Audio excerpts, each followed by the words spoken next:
please let me know when I'll have 5 minutes left. Yes, sure. Okay. I will be measuring it. And I'll try to present in English actually. To just okay. Like for me, it's no problem. I think because we have an international community here, maybe it's better for like mutual understanding and to facilitate the discussion. Probably. Would be well, I think it's better. Yeah. Okay. But, so I will give you maybe like 17 minutes, Okay. and then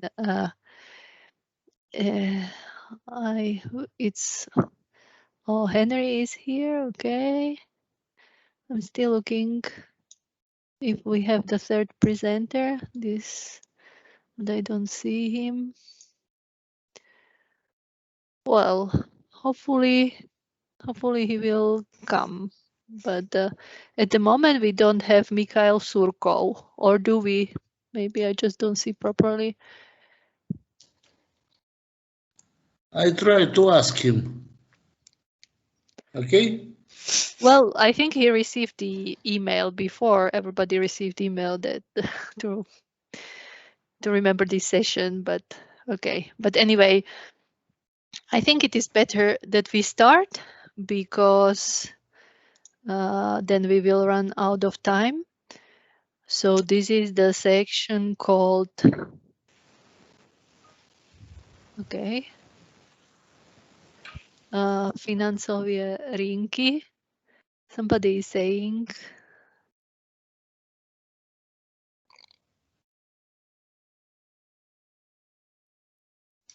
Okay, Svetlana will use another computer. Okay.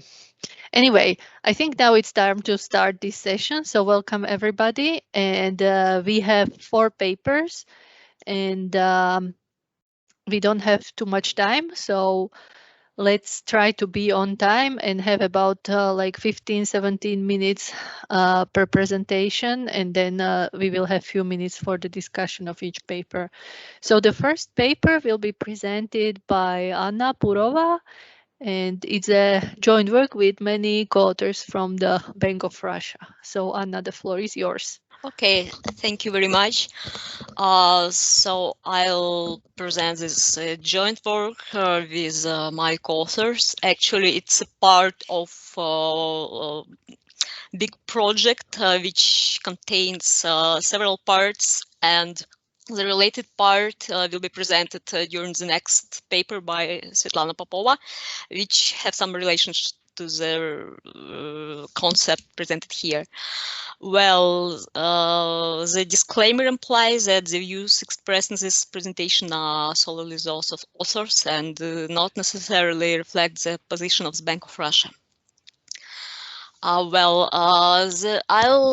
present the results about the measuring heterogeneity in banks' interest rate setting in Russia, and in particular those results which relate to the implied risk perception and risk-taking behavior by banks. And in particular, the emphasis is that the dataset used for this work is a micro-level credit registry dataset. So this is the feature of this work. So as I saw, the risk-taking behavior is in focus, and as this is this project is still in progress, I'll present some results which at the latest stages will be extended to some other concepts. Further rationale is the reason why we want to make research on this topic is basically because the risk-taking is an important concept for central banks, and it was highlighted in related works and speeches of Claudio Borio and Shin and some other colleagues from the Bank of International Settlements and other central banks. And to start at the beginning, I should mention that there are a bunch of simple measures of ex-ante risk-taking reported by lenders, basically by banks. And one of them is the credit quality groups. This is the quality mark which is assigned to the newly issued loans. And this concept was used in some academic researchers, which I mentioned here on the slide. And the second measure, which is also in use, is the service of bank lending standards. And in the related research, authors actually they study how the lending standards evolves and how the lending standards and the risk-taking behavior are related exposed. And the third measure, which we are actually interested in and which is the base for our research, is the spread in credit interest rates. And we built on the work of José Luis Pedro and Elise and Poligarova and Santos in particular. So what we would like to do, we would like basically to identify the bank-specific component of the spread in interest rates and compare it for the groups of banks. And we will use the identification strategy and decomposition actually made in the work of Kuaya and Mian and Orni, these co-authors. And the second, we would like to identify the borrower-specific component. Here, I would like to emphasize that the regression, I will explain it later, but basically we are interested in particular in two coefficients, which are bank-specific and borrower-specific. And we also take in mind the other macroeconomic conditions and factors which can influence the changing spreads in interest rates, like macroeconomic general conditions, loan terms, like the maturity of the loans, the presence or absence of collateral, the affiliation, and the nature of the rate, like fixed or floating, and so on.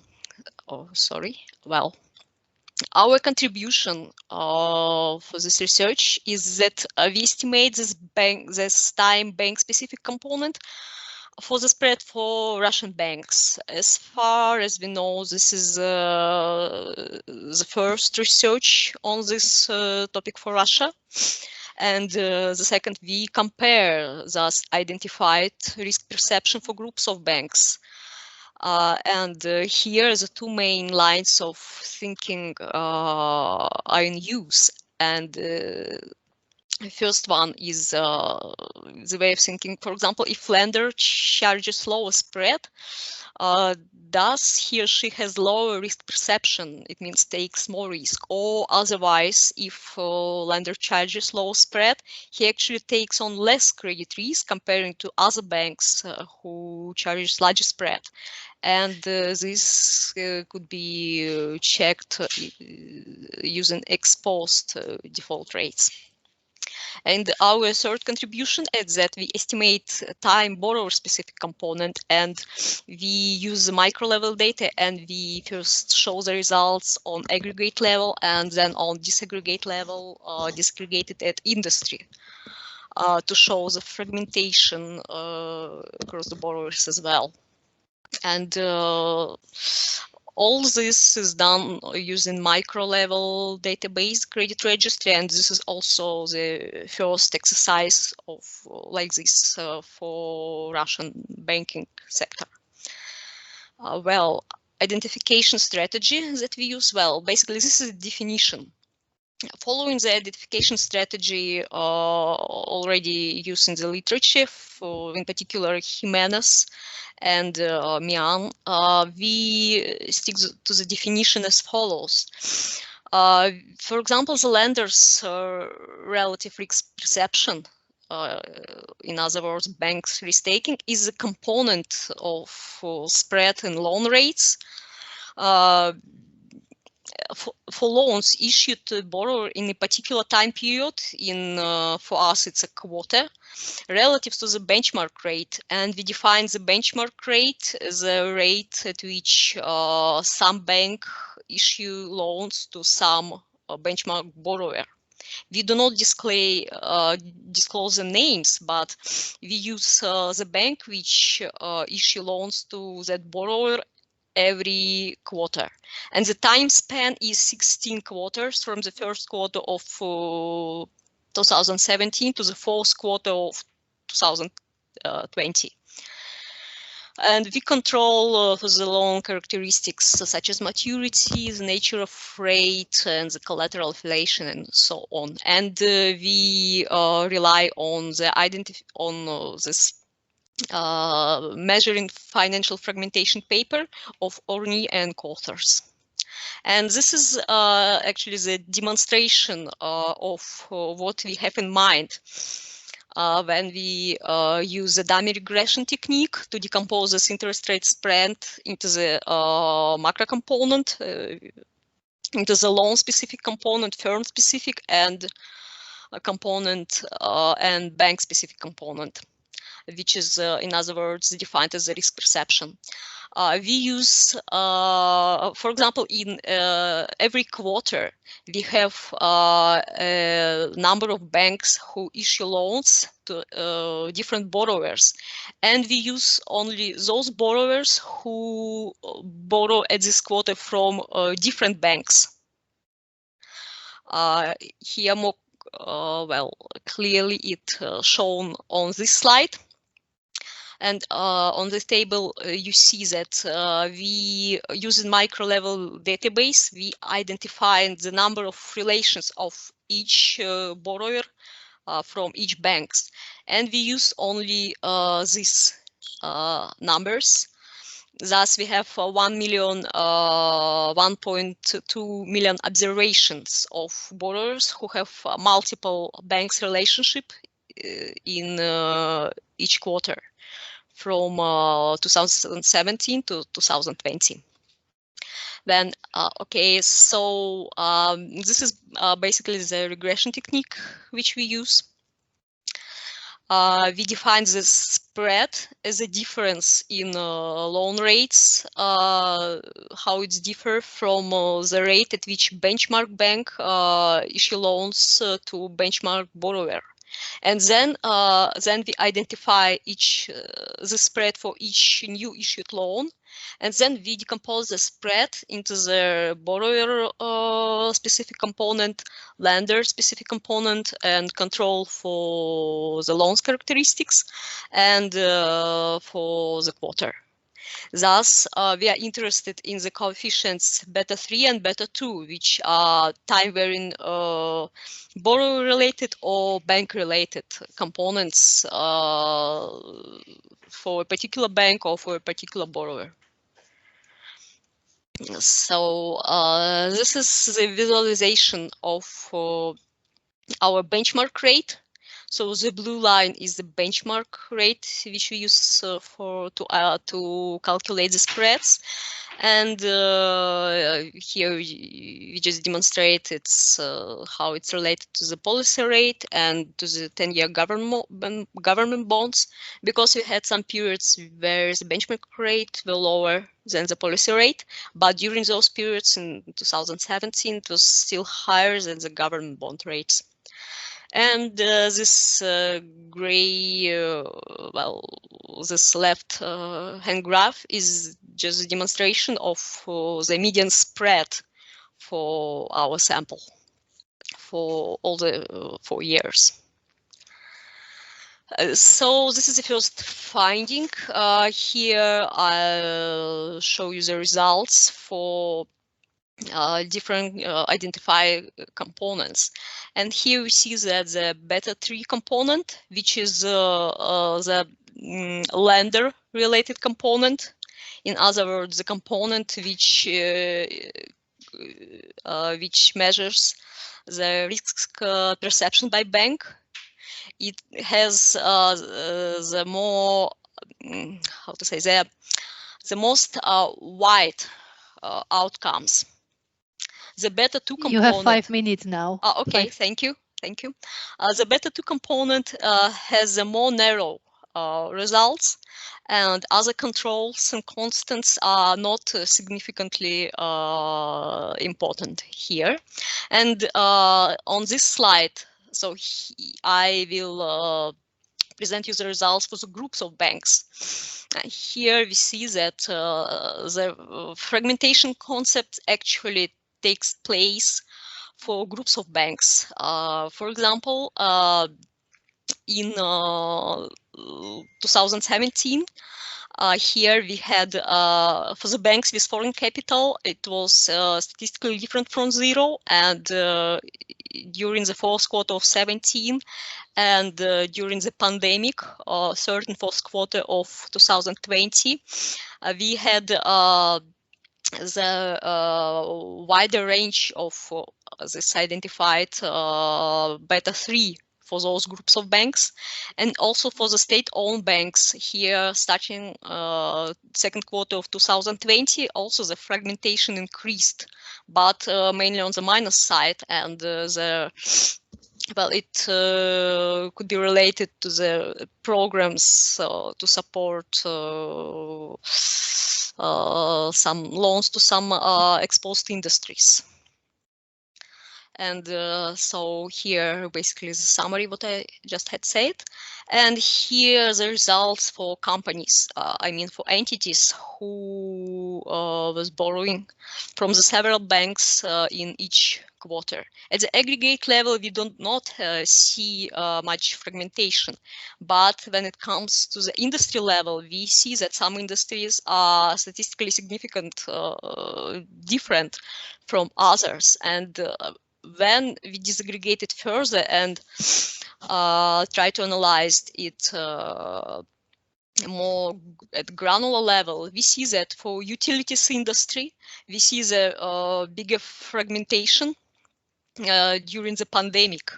And utilities industry is the most regulated industry, so probably here the interesting findings for some policy to implement. And also for the hotels, restaurants, tourism, and healthcare, I mean the industries which were exposed the most for pandemic crisis, we also had the increased fragmentation in 2020. As for the wholesale, it was like already huge during the all time span. And for other industries, well, insurance, finance, and accounting has more pronounced fragmentation comparing to other industries. And for the food, drinks, and agriculture, it's mostly on the minus side, probably because it's also because of support programs, so because the agriculture is like regulated industry as well. And here's the summary of those ideas and the conclusion and implementation for policy making. So I highlight again that this is still work in progress, but this is some preliminary results and preliminary thoughts that this the concept of fragmentation and particularly this bank-specific beta 3 component could be used to provide some insights for prudential policy calibration in the future, and probably to test the strengths of policy transmission channels in Russia, because we had this difference for the groups of banks. And the work in this direction, it's done already by Jimenez and co-authors, and some ideas could be also applied to Russian banking sector, and more generally could be used to evaluate the effectiveness of macro policy in Russia and spillovers, particularly for some industries and consumer lending as well. So thank you very much, and there well working papers and some notes related to this work will be found at the Bank of Russia research part. So if you are interested, please ask questions, let me know. Yes, okay, thank you very much, Anna. This is very good timing, actually, exactly on time. And Laurent will be now active writing the comments because his microphone doesn't work. So at least you will have the comments here. I don't know if you see the chat.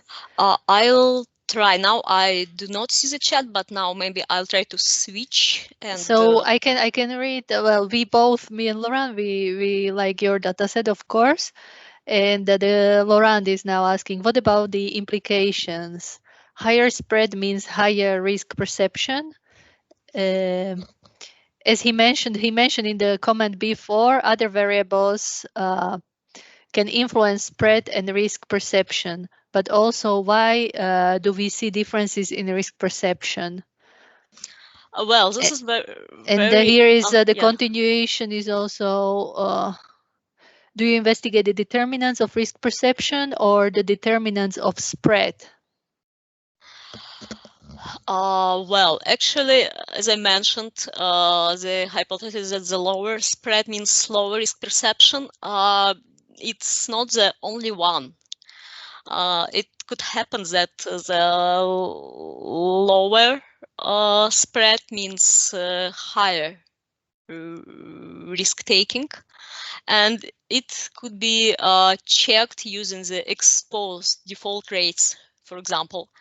And we will try to do it on the next stage of this research. But now we do not present those results. But yeah, I agree that it could be twofold. Yeah, because here what Laurent is mentioning and what we have also been working on was the bank competition. So he's asking if there is the same degree of competition for all clients. Probably not.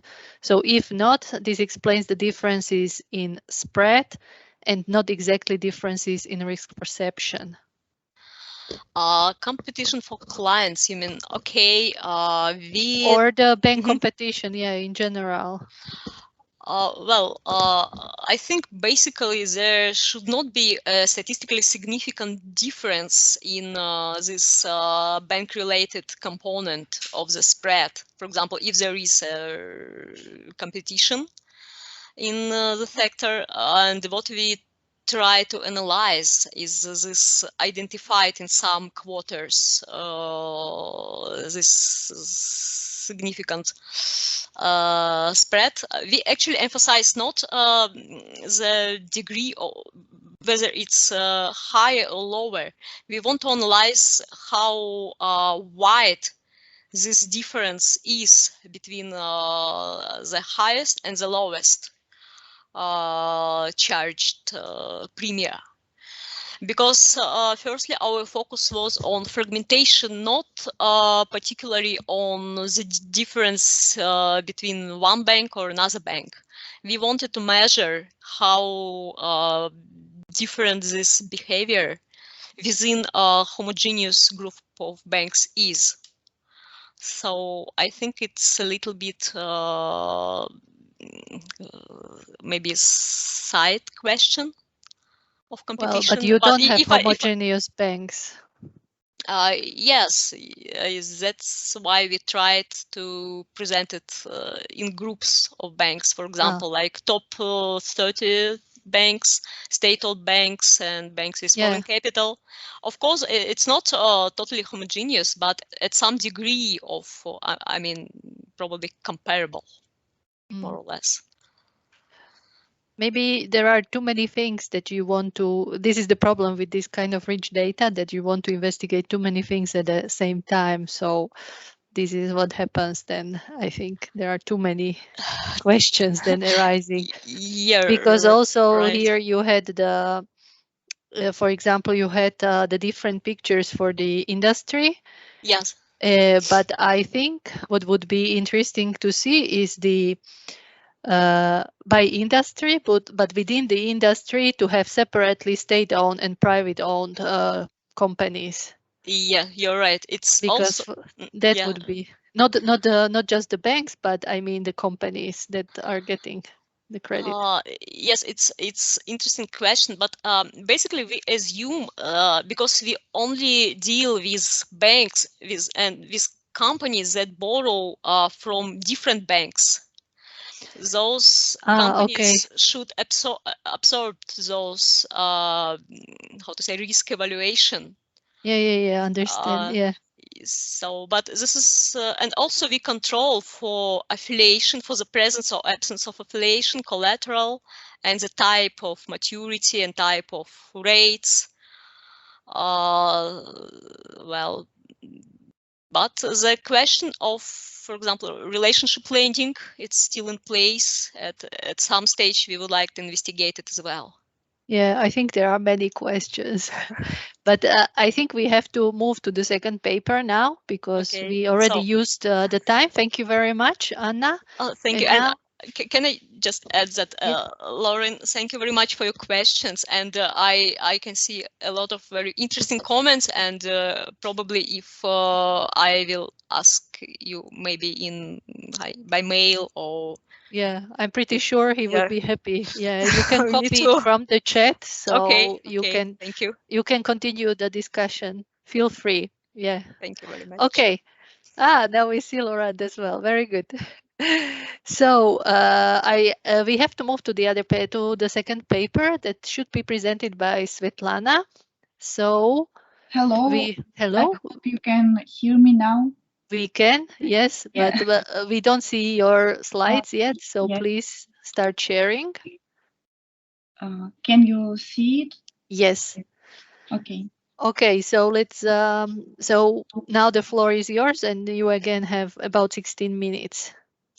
I will tell you Thanks. when you are getting nearer, 5 minutes before the end. Okay, so. Thank you. Hello, colleagues. Today I will present you main results of the project devoted to probability of default estimation. And before I start, I'd like to mention that the views expressed in this presentation are solely those of the authors and do not necessarily reflect the official position of the Bank of Russia. Our goal in this research was to build a measure of ex-ante credit risk for using these estimates in some further research, for example, in estimating the risk-taking behavior by banks and analyzing the shifts in portfolio composition with a sufficient degree of granularity. Now I would tell about the tool, what we constructed. What did we do? A genuine measure of ex-ante credit risk links borrower's financial position with the odds of default. Comprehension of borrower's financial position is proxied by the derivatives of its financial statements and to identify statistically significant relationships between the financial ratios and the subsequent default events. To measure an ex-ante credit risk, we need a forward-looking estimate. To estimate the odds of the borrower to default on its obligation, we simulate its probability of default at a horizon of 1 year. We run the constructed PD model against the alternative measures of ex-ante credit risk that the related literature on bank risk-taking widely uses. It's credit quality groups and credit spreads in interest rates. Measures of credit risk could be divided into the two categories. The first one is self-reported by banks, and the second one is evaluated by outsiders, researchers, rating agency, and others. Those self-reported by banks include credit spreads in low interest rates of new issued loans and quality groups assigned by banks to each new loan. But these measures have regulatory or market bias. But we here assume that our tool has no bias. Proposing our measure of ex-ante credit risk based on APD model, we act as a third party relative to a firm or to a bank. We refer to the model specification introduced by Moody's Analytics that is built and tested with data set of Russian companies. Now let's have a look at the data. Granular information on defaults at the loan level is usually unavailable. In that case, a set of assumptions should be imposed, either backed up by the professional judgment or based on the generally acceptable practices. To overcome this subjectivity of assumptions, we construct a comprehensive and pretty unique micro-level database. We merge two sources of information. The first one, the firm-level financial information from the annual financial statement reports by Russian firms that cover the period from 2011 by 2018, and the firm bank level information on defaults extracted from the credit history bureaus. We see that about 60% of firms from credit history bureaus was found in Росстат data. Probability of default model development starts from the dependent variable definition. Here we used 90 days past due in accordance with the Basel internal rating-based methodology. We defined the default event as the case of payment overdue for more than 19 days, or the case when firm officially was liquidated according to the information from the Spark or Росстат database. We assign default mark to the firm in the months in which the default event took place. Then we expand the default mark for the next 11 months to fix the year in which the firm has defaulted. We make also a 12-month backward shift of the default mark to match the defaults of the next year with the firm financial characteristics from financial statement of the current year. We do this in order to train the model to estimate the probability of default at the horizon of 1 year using the most recent financial information of the borrowing firms. Once the firm has defaulted, it receives the default mark. We do not exclude default firms from the rest of our observation period. In order to the firm to have the default mark removed, it should proceed without the periods of overdue of more than 90 days during the subsequent 12 months, subject to the firm existence. For our analysis, we use monthly data that we construct from the annual financial statement. We assign each financial statement a weight proportionally to the number of months spent in the corresponding financial years, because we don't have monthly financial reports in Russia. Model specification includes firm-level public financial information available from Росстат and statistics on defaults available from Credit History Bureau dataset. We use firm-level monthly data on defaults and the annual financial information that is translated into the monthly data.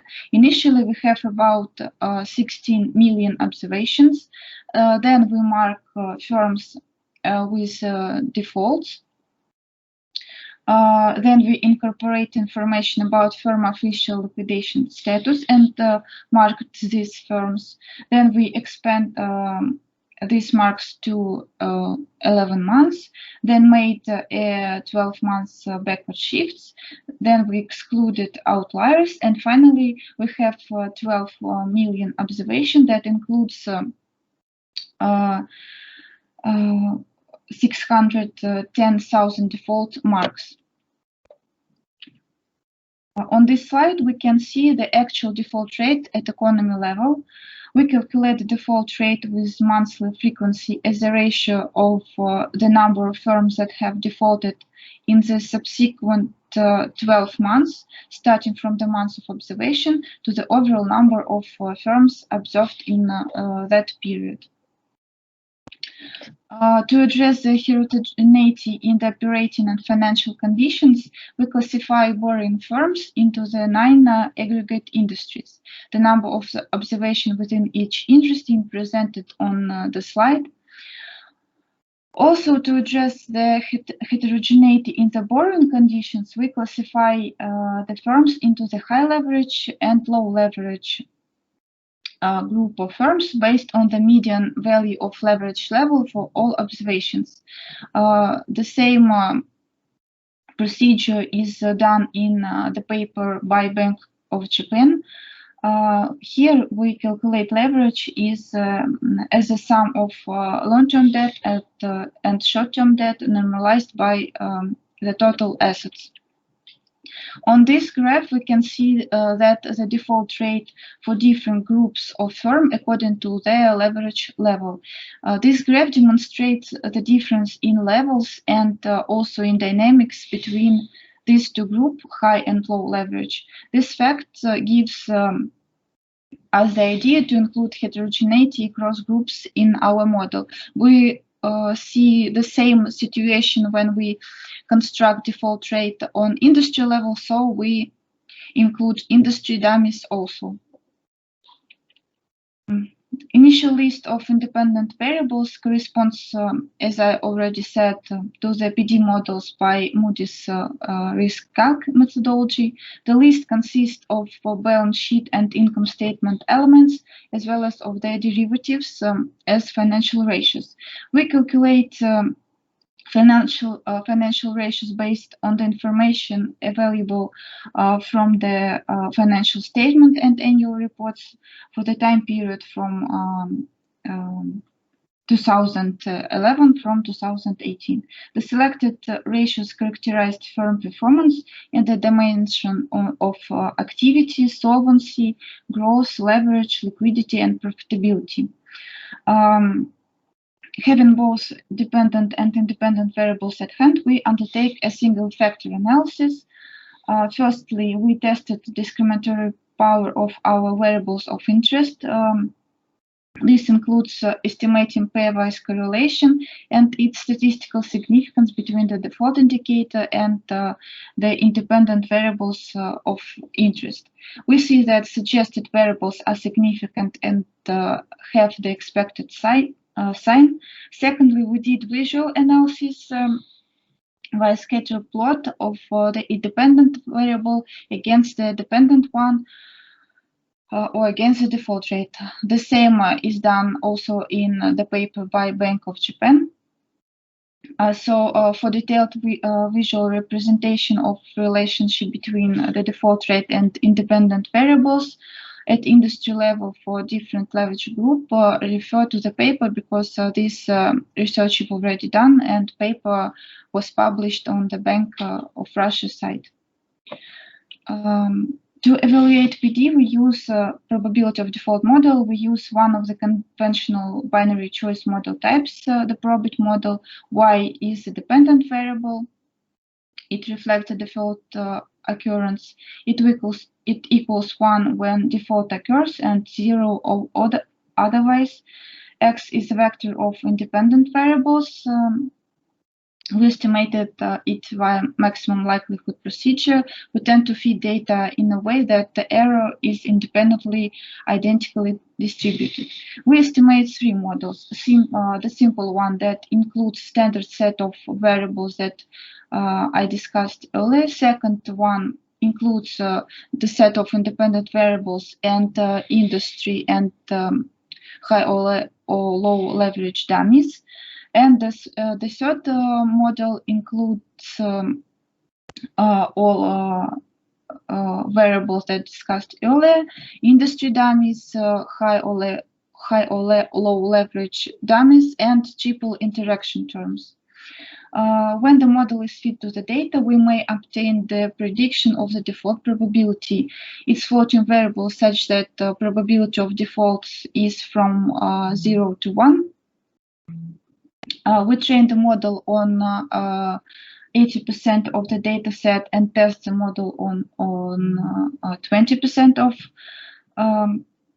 subset of loans selected randomly. We implement validation procedure based on correspondence analysis, that is benchmark actual default marks to predicted ones. To evaluate the model performance, we use in this research we use F1 score. Our data set is not balanced in terms of the number of observations in default and non-default groups. In this case, it's more appropriate to use a F1 score to compare the performance of different models and of all alternative ex-ante credit risk measures. F1 scores take into account information concerning the predictions of default and not default groups of companies. F1 score depends on the threshold level value of the predicted default probability in excess of threshold correspond to decreased default events. Otherwise, the model signals the absence of default event. We use a threshold of 0.01 to 0.5 to identify the level at which F1 score is the highest. We actually have more time now, because there is the third speaker is not here, so I give you another 5 minutes now. Okay. We compare. We compare 3 PD model specification, and the figure on the slide shows that the evolution of F1 score depending on the threshold and model specification, and we see that the results indicate that the third model wins. In this model, almost all covariates are significant and have a coefficient of expected size. Then we have developed a PD model as a measure of ex-ante credit risk at the horizon of 1 year. We are now in a position to apply our model in pseudo real time. That means that we want to estimate ex-ante credit risk for each new loan issued by bank in a given time period. To validate the feasibility of our constructed measure, we want to compare it with the alternative measures of ex-ante credit risk that are used in the literature. Credit quality group assigned by banks to each borrower, and credit spreads in interest rates. We compare the performance of the alternative measures of ex-ante credit risk in terms of their forecast of ex-post credit discipline. We run the same probit regression with the credit quality groups or credit spreads in interest rates as dependent variables. In case of regression with credit spread, we also control for some loan characteristics, maturity of loan issues. We make the preliminary assumptions that the credit quality group reflects the creditworthiness of the borrower, and the credit spread in interest rate reflects the borrower's risk. In line with PD model construction, we define 3 specifications for alternative measures of ex-ante credit risk. Model 1 contains only independent variables. Model 2 includes the control variables for industry and leverage groups, and Model 3 additionally contain interaction terms. We use also 80-20 random division to construct train and test subsets. If we compare all F1 scores for all these models, we can see that PD models produce the highest F1 score compared with the alternative measure of ex-ante credit risk. The main result as follows. We construct a measure of ex-ante credit risk based on a PD model, and here we act as a third party relative to a firm and to a bank. We find that the PD model predicts the default event more accurately at the horizon of 1 year. This approach suggested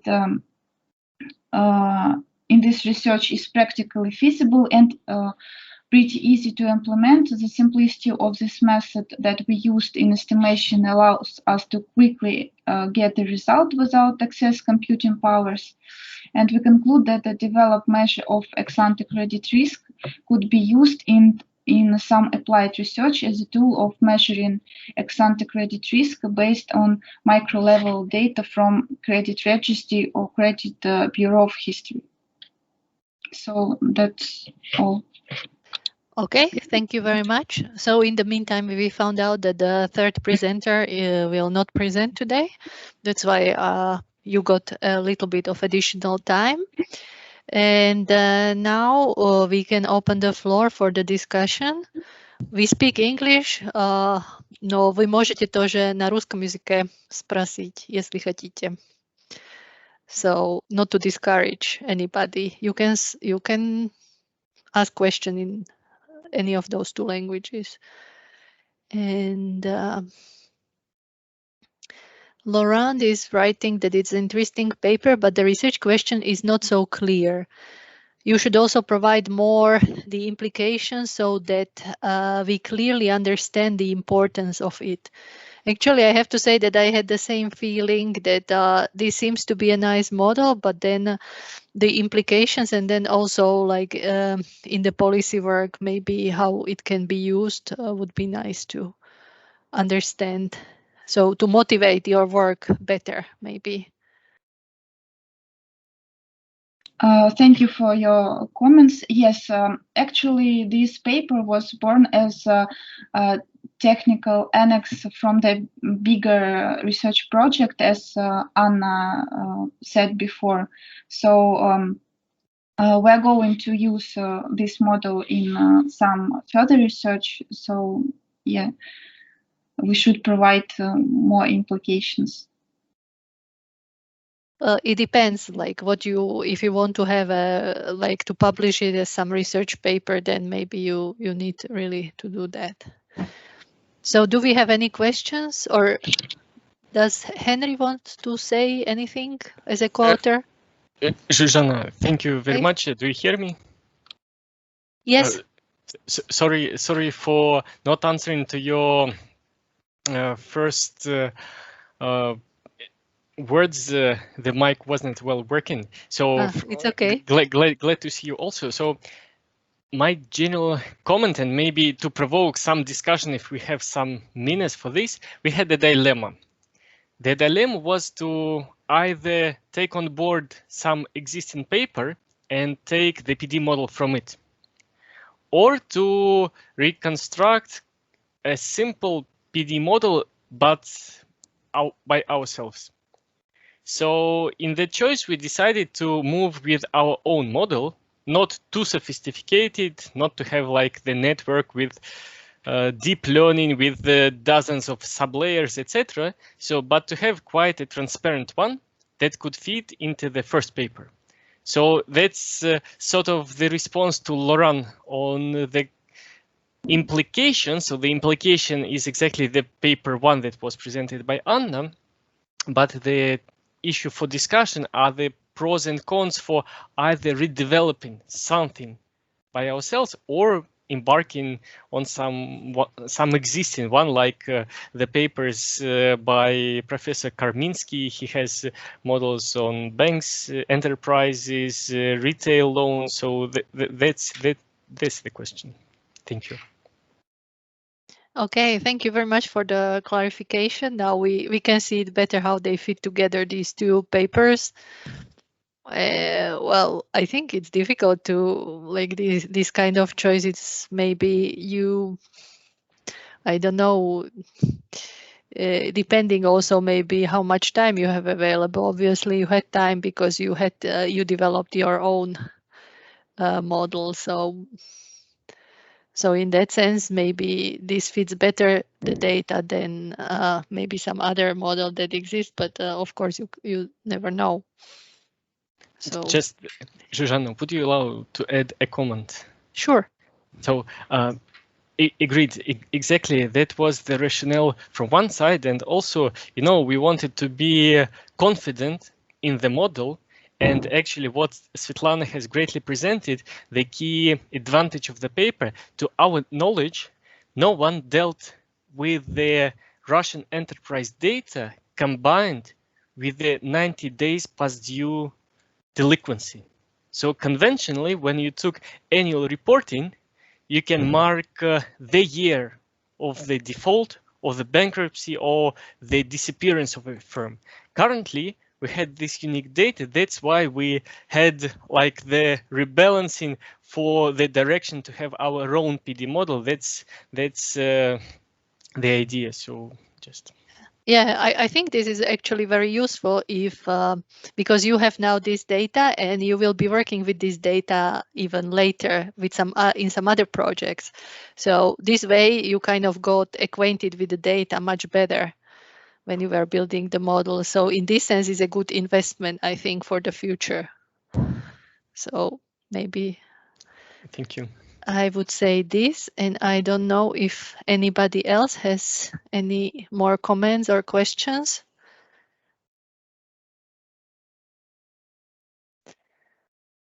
I cannot see anybody. So maybe now Svetlana can stop sharing, and I will start sharing my presentation. Let's hope I will manage that well. With I would just like to ask you what you can see now. Can we you see see the my presentation? Yes. Can you see it full screen or not? Oh, it seems to be full screen. Okay, so I don't see it full screen, but it's okay. But for a moment, there was a nice lake. So now it is okay or not? Now it's the presentation, yes. Okay, very good. Super. I'm very bad with the two screens, you know, so the computer always puts it differently. Okay, so, well, I'm happy that I was not, maybe at the end of my presentation, if we still have time, we can go back also to the first paper if anybody has some more comments. But now I will present our work, and actually it's a joint work with Laurent and Laura, who are actually here, and then Alexei Karas from Utrecht University. So I hope the slides are changing, and this is our work is on the Not bank yet. failure. The title slide is still on. Oh, so then it's something else what I was showing you because I changed the slide. Okay, let me.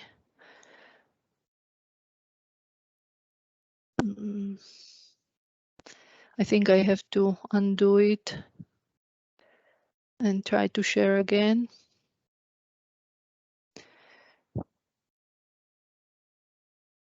This is great. What do you see now? Do you see the introduction slide? The title No.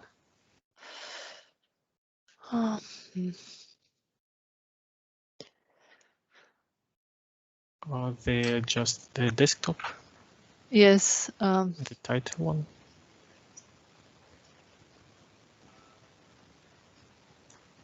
What about now? Still the title one? Now? Now there is this mode with the next slide available. So yes, now Okay. at least it changes now. No, I think it's let's try to.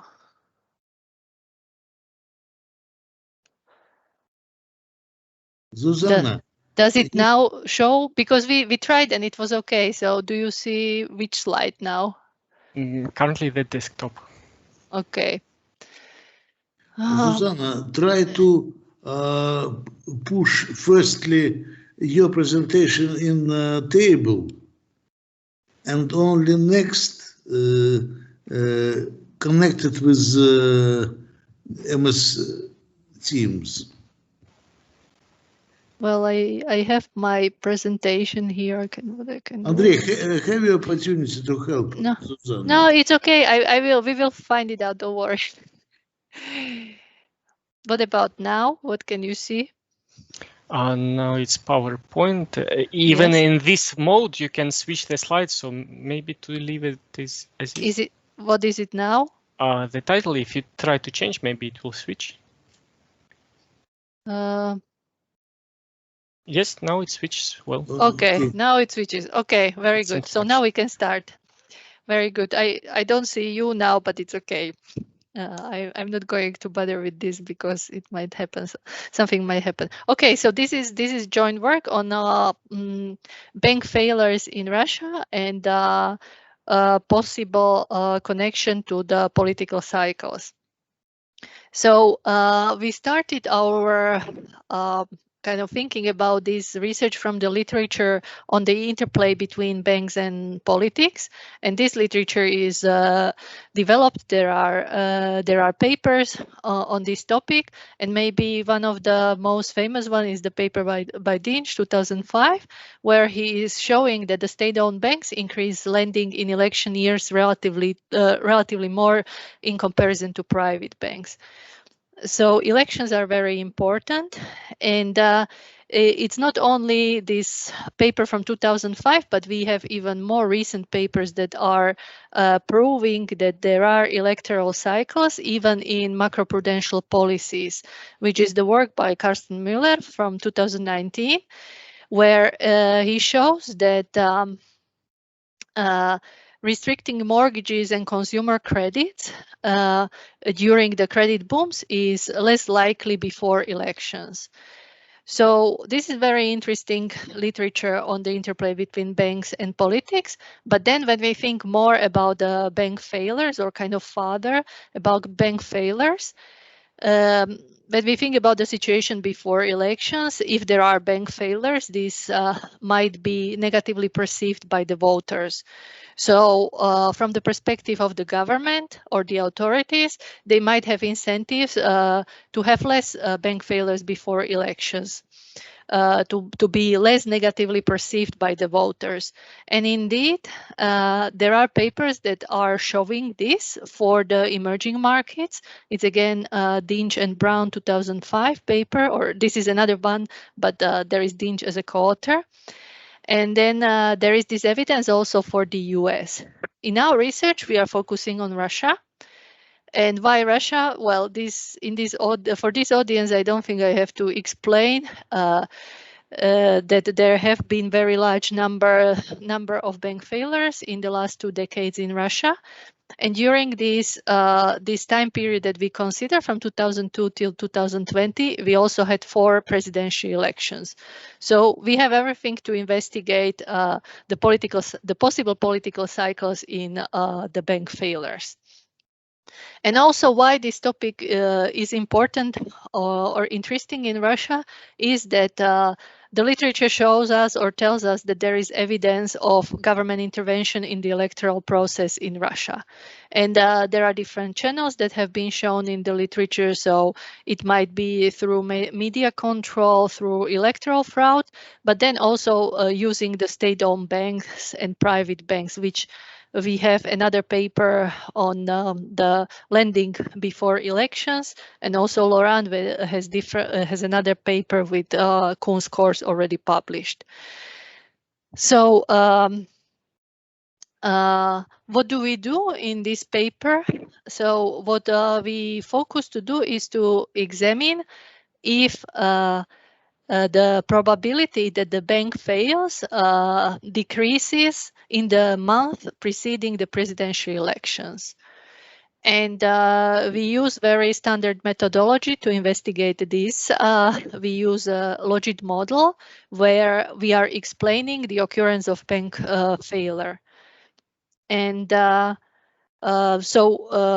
explain the bank failure, we of course control for the bank level and macroeconomic variables. So when we control for this, then no statistical relationship between the electoral cycle and bank license withdrawal should exist. But if we find some kind of relationship, then this might be an indication that the politics might influence these bank failures. So what about the contribution to the existing literature? We believe that we contribute to at least 2 different strands of literature.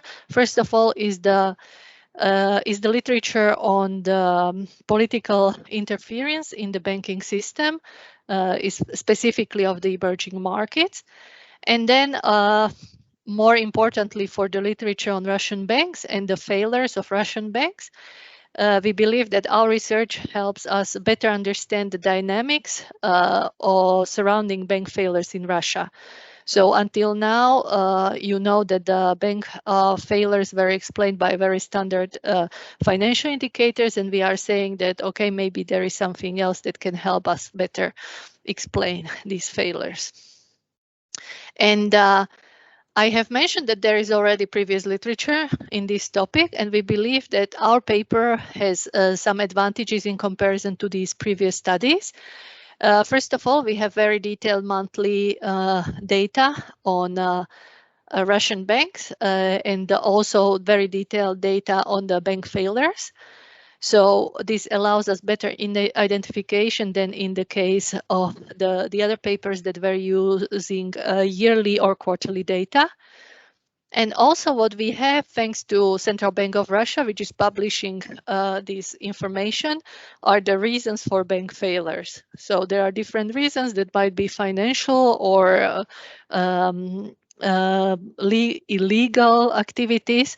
So we are accounting for this. And this is something that has not been in the literature before because this data is usually not available.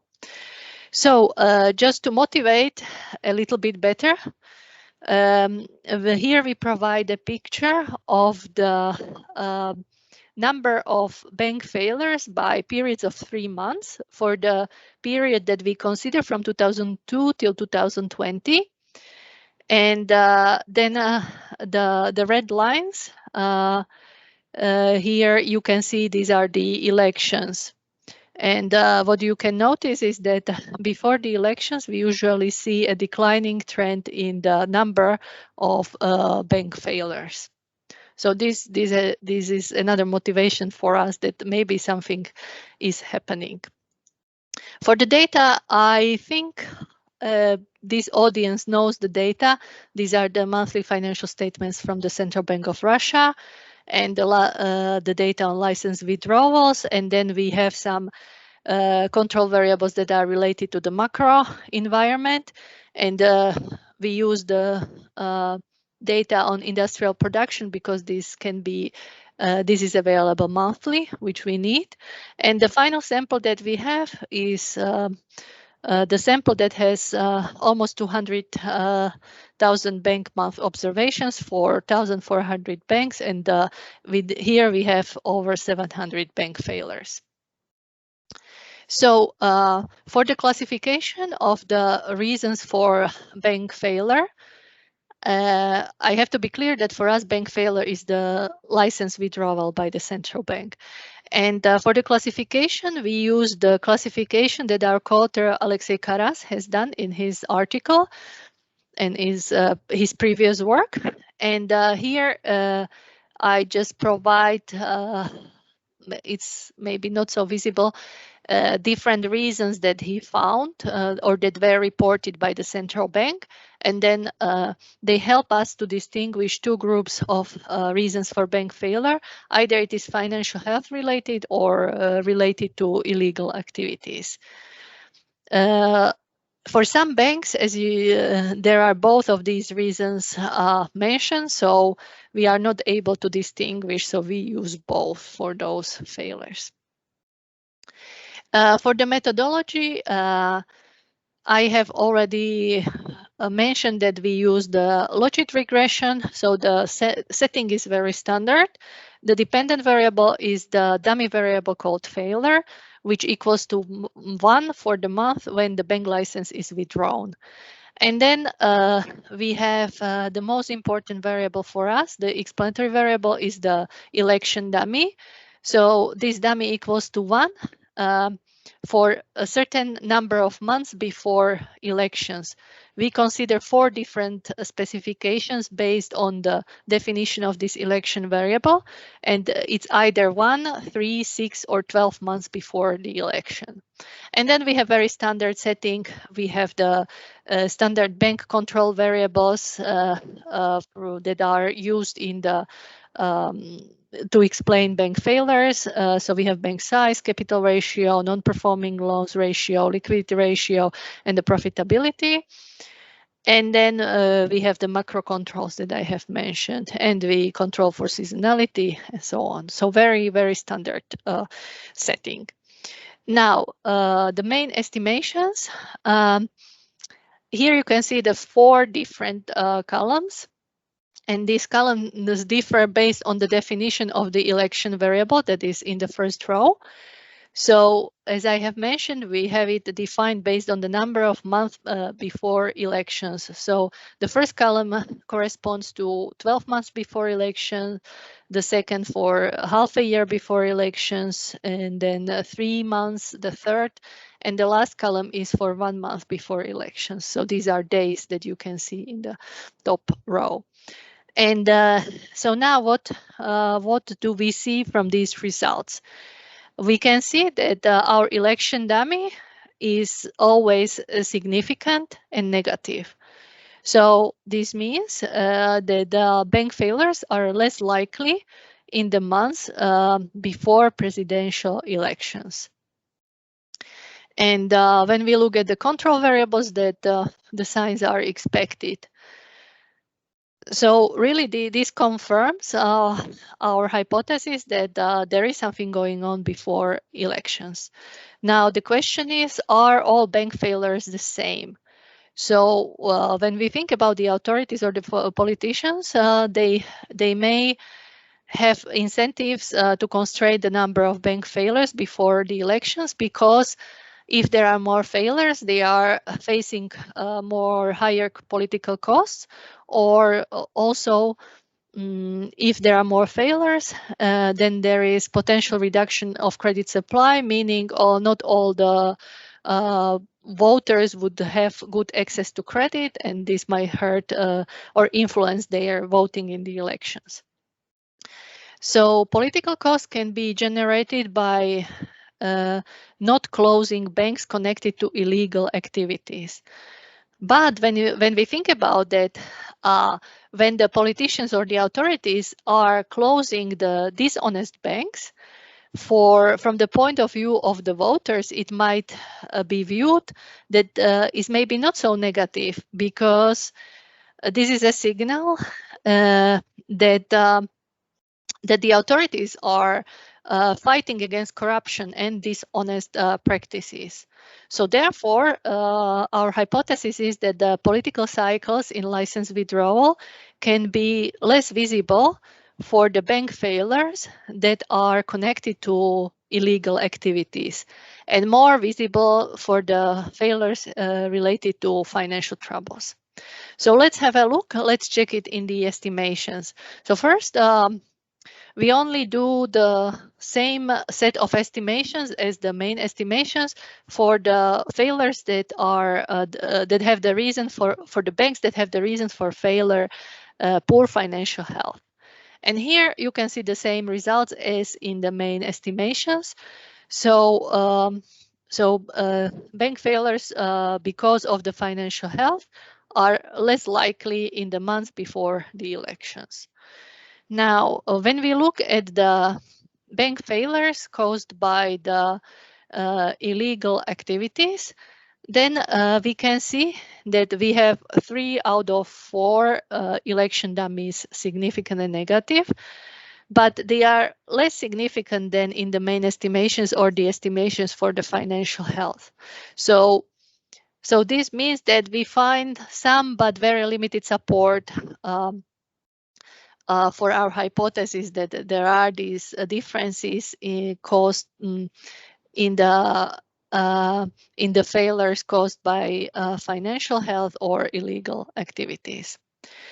We do a set of robustness checks for this bank level analysis, and maybe the most important one is the first one, where which I mentioned here, where we are checking if there are the same electoral cycles in the bank failures or the bank license withdrawals that we classify as non-failures. And these are the license withdrawals that are initiated by a bank itself. So it's not the central bank withdrawing the license, but the banks itself decides to have the license to stop or to have the license withdrawn. So there are 204 such cases, and we use these non-failure bank closures as these dependent variable, and we run the same set of estimations as for the classical bank failures, and we can see we don't find significant results here. So for the election dummy, so it means that these results only hold true for the bank failures that are initiated by the central bank.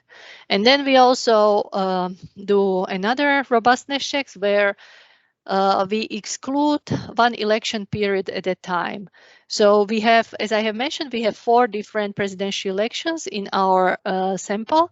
So here we do the estimations where we exclude the time around each election at a time, and we find out that our results are not driven by any specific election. Then we also do kind of placebo test by falsifying the timing of elections. So basically we create the election dummies, but we create it for some other years than when there were elections. So we do it for 2006, 10, and 14, and we don't find significant results here. And then we use alternative methodologies. We use the hazard model, and all these robustness checks confirm our main results. Then we do some additional estimations because, as I have mentioned, we have very long time period. And during this time period can be divided as the pre-Putin and Putin era. So we do the estimations for the 2 different subsamples. We don't have bank-specific variables for the whole time period, so we do it without those. But even in these estimations, what we find is that our election dummy is significantly negative for estimations in the Putin era. So this is in line with our main results, but positive in pre-Putin era. So it seems that the delaying bank failures before election has increased since 2002 only. And then we do additional estimations where we are explaining the number of failures. So the dependent variable is the number of failures. And here again, we are losing the bank level information, but we are explaining the number of bank failures on a daily basis. And what we find is that the election dummy here is significantly negative in all estimations, which confirms our main results. Now, these are the main results, but you might still ask, so, okay, we found that before the elections, the probability of bank failure is lower. Okay, but if this happens, then the question is, what happens after the elections? Do we see any effect after the elections? Well, there are 2 possible maybe scenarios that we can have after elections. So first of all, this reduction of bank failures before elections can lead to more bank failures following the elections. But the situation might be also different because even what we can see as a second scenario is that even after the elections, maybe we don't see more bank failures because this whole period that is related to elections, let's say 1 year before, 1 year after elections, is special and it's influenced by the elections. So maybe we don't see the increase of bank failures right after elections. So to investigate this question, we redefine the election dummy. So until now, we defined it as 1 month, 3 months, 6 months, or 12 months before elections. Now we have it as 1 month, 3 months, 6 months, or 12 months after elections. And we run the same estimations. And what we find is that there are no significant results. So for this election dummy, meaning that there is no catching up taking place in the number of bank failures after the election. So to conclude, in this paper, we find the evidence that there are political cycles in bank failures in Russia. And of course, this is this doesn't work like that. Somebody would be pushing the authorities to do this, but maybe we need to understand this process as a process that has a lot of discretion, this process of license revocation. And we find that the political cycle in bank failures is less significant for failures caused by illegal activities, even if it's less significant, but still significant. And we provide also support for the existence of political cycles by also additional estimations where we use longer time periods. So this is our research. I have the tables that I haven't shown you. So if anybody wants to see, I can show then. And thank you very much for your attention. And now I think we can start the discussion. It is really bad that Laurent's microphone doesn't work, but we still have also Laura here who can answer the questions. So if you have any questions or comments, we are happy to hear. Zsuzsanna, would you Yes, allow Andrei? to make Yes. maybe 3 points? Just maybe they will be of help for you. So, Sure. you know, the 2 points that I would be a little bit cautious when making the conclusions is the first one. You made a claim that it is the novel issue in investigating the causes of license withdrawal. Actually, we have a colleague of ours. It is Alexandra Zhivaykina from Bank of Russia. Now she has changed her family name to Sterkhova. But in 2017, she published a paper with Professor Pirsetsky, and they already handled this grouping of withdrawal causes for financial and fraud ones. So maybe it will help. It's in the Journal of New Economic Association. So maybe. Yeah, but did they? Okay. So they had the reasons. I mean, you can, for example, when you have the model for a subgroup of financial distress for a group of illegal activities, you can just compare the coefficients for the ratios that you have, whether they correspond to the previous ones. I mean, just a cross check. It's just. I think I might have seen this at some point. I somehow did not connect it now to our research, but it's a good, we need to check this paper. The question is, how do they define the reasons? I don't know. So we have to check the details. Similar to you, so they have these general aggregate groups, not 46 causes that the Central Bank of Russia discloses, but just 2 categories. Okay. So they use it for multinomial logic. But so the second point that I would be very cautious, I often see the research for the largest possible length of data. And you know, the challenge is that the Bank of Russia publishes with a frequency of once per quarter, sometimes on average, changes to the accounting methodology. So when you have actually, when you compute the ratios, like even the total assets. Yes, but I think, yeah. So I do not know in Russia the methodology that has this clear comparison. So everyone that I verified has these drawbacks. So they generally claim that they have like liquid assets, but when you start digging, they are incomparable. So I mean, just be cautious when we rely completely on Alexei Karas. He has done a lot of work with this data, so we know that he has done the adjustments to this data. So in this sense, we did what we could. hope. And just, you know, when also as a cross check, you do not show this, but when we made the regressions from the start of the bank PD model, we also had the significant regressors, etc. But when we tried to look at the ranking of banks, it turned out, like, for example, Sberbank was number 50. And there were some very, very small, tiny players that were in front that had PDs close to 0. And that seemed to be very strange. So, you know, maybe as a cross-check to your own results, you can take a look at the interior of your model. I mean, whether the outcome is reasonable. So just because, you know, not to have it just mechanically, but to have it. Yeah, of course. So that just 3 points for maybe to be cautious. Thank you. Yeah, thank you very much. Well, for especially for the first one, okay,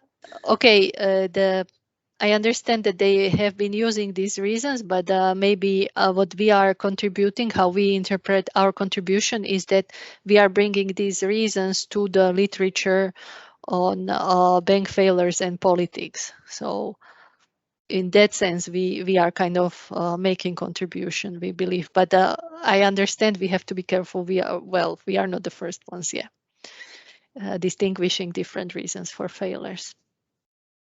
That's a very good comment. We will check the reference. Yes. Susanna, yes. Some words. Firstly, thank you for very interesting presentation for you and your colleague. And it's very interesting. And as usual, it's very important. I agree with comments of Henrik, and so it may be some next steps which may be very interesting. Okay, and also I want to say for all of our participants that today is not last day of our section. Yes, and tomorrow is 3 sessions, and I invite you to these sessions from 10 o'clock. Okay, very yes. good. Thank you. 10, 12. 12, I think, yes. Okay. It was also today, yeah. Yes, good reason to research for all of you. And to our colleague from Finland, France, and so on. Yes. Okay, thank you for this announcement. Now, I don't know if anybody has any questions to any of the papers. You can also ask concerning the other 2 papers if there are any issues. Well, if not, I think Susanna, yes. I have yes, one Anna? question Sure. about your results. I just would like to clarify if I get it right. So you mentioned that after the election, you can see the increase in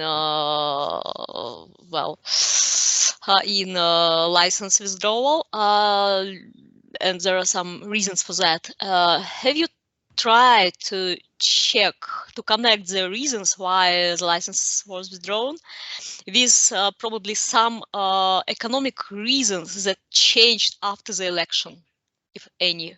Or some legal reasons or something that may support that fact of subsequent license withdrawal from some banks? Well, first of all, we didn't find, maybe I didn't show you the table with the results, but what we found is we didn't find any significant results for higher number of or higher probability of bank license withdrawals after elections. We don't find significant results there.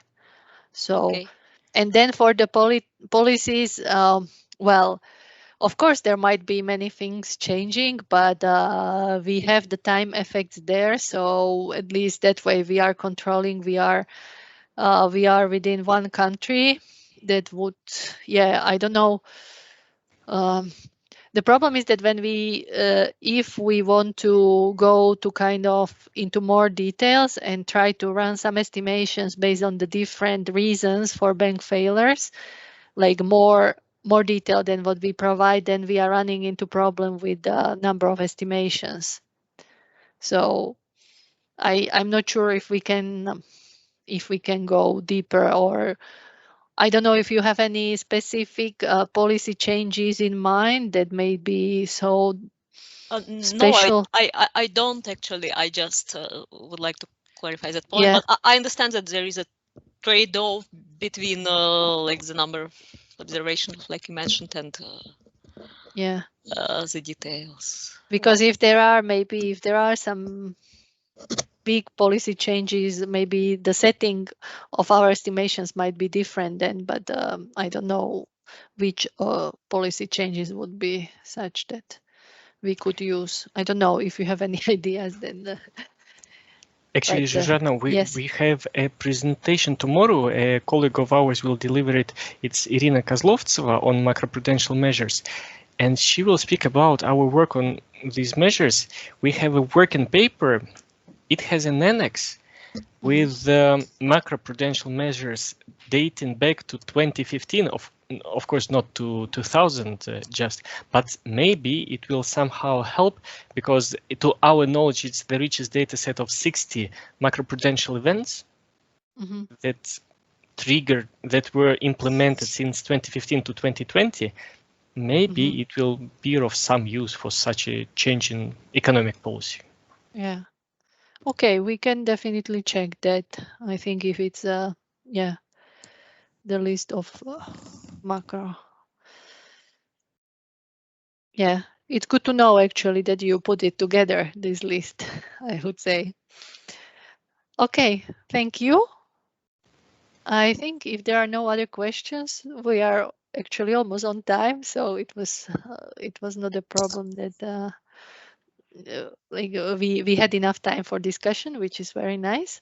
So thanks everybody for the participation, and presenters for the presentation and all the comments.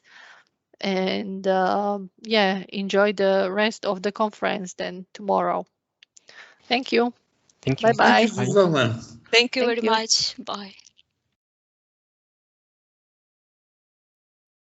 Goodbye to all. Bye.